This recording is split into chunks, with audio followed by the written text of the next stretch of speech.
পশ্চিমবঙ্গের বিধানসভা নির্বাচনে অনিয়ম ও কারচুপির অভিযোগে ২ বিধানসভা কেন্দ্রের ১৫টি বুথে শনিবার ফের ভোট গ্রহণ অনুষ্ঠিত হচ্ছে। সকাল ৭টা থেকে ডায়মন্ড হারবার বিধানসভা কেন্দ্রের ৪টি বুথ এবং মগরাহাট পশ্চিম বিধানসভা কেন্দ্রের ১১টি বুথে পুনর্নির্বাচনে ভোট দেন ভোটাররা।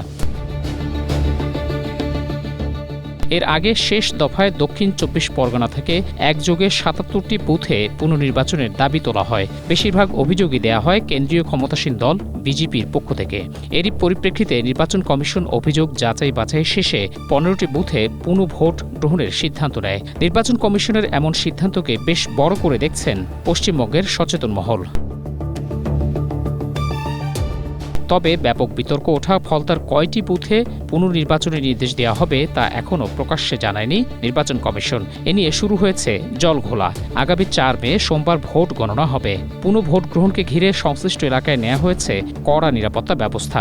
বাইরে রাজ্য পুলিশ আর বুথের ভেতরে রয়েছে কেন্দ্রীয় বাহিনী।